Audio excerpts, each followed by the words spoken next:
cracking on with the Colombian election, what on earth happened?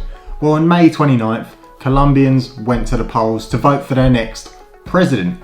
However, things haven't really turned out as expected to be. Frontrunner Gustavo Petro got his 42% of the vote, that's about 8.5 million of the votes counted, and he is on to the next round, onto the runoff, which is essentially a two-horse race between two candidates. That is really obvious, but anyway.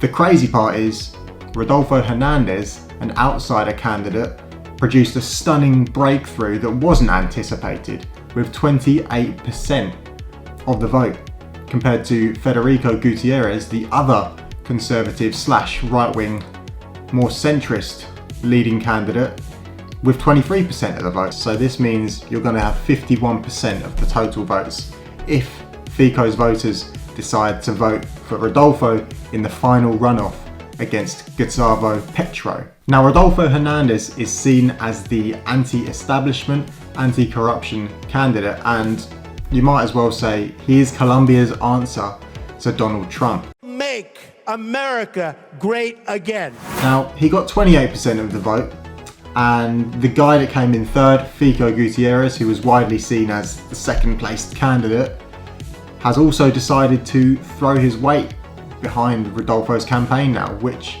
doesn't look so good for Petro, who is unlikely to attract voters from the right wing, considering his socialist past and now left-wing moderate policy. Now, if Petro is to make some sort of political comeback on June 19th, he needs to gain votes from the Colombian centre ground. Now, Fico's voters are arguably going to head towards Rodolfo's side. However, Petro does have a couple of things on his side, and that is the fact that Rodolfo Hernandez is currently having investigations into his own dodgy dealings for something I believe is called graft. Graft is basically just using a position of power to gain more power. Yeah, I know, it's ironic that the anti-corruption candidate is being investigated for corruption, but that's just the world we live in at the moment. So in this respect, Petro needs to appeal to more Afro-Colombians, and he also needs to appeal to more voters on the right wing who are skeptical of the outsider candidate Rodolfo's credentials when it comes to dodgy dealings. This is no mean feat, and with Rodolfo Hernandez looking at 50% plus already, Petro faces an uphill battle. Colombia Risk Analysis founder Sergio Guzman says that Fico and Uribe voters would rather vote for a rock than vote for Petro. So it is clear that Petro has some work to do to get those centrist votes. And if you're wondering who Alvaro Uribe is, he was Colombia's president from 2002 to 2010, and he holds considerable amount of political sway when it comes to voting in Colombian elections. Uribe's sway comes from the centre and right side of Colombian politics.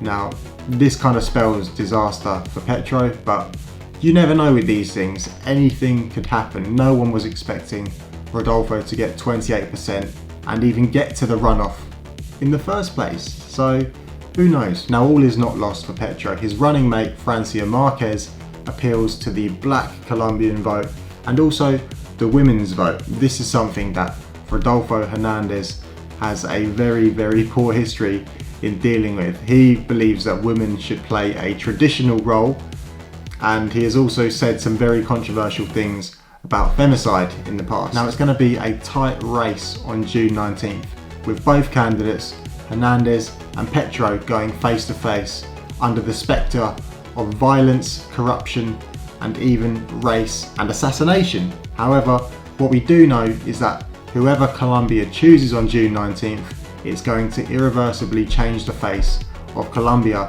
on a global scale and on an internal level significantly. And like I said last week, Colombia has been right-wing since its inception, dominated by a conservative elite who are blamed for not bringing about any change. That is something that both candidates are willing to do. So let's just see what happens. I'll be bringing you the final results from the runoff in 2 weeks' time. So hold your hats, whatever. I can't remember what the phrase is, but it's coming.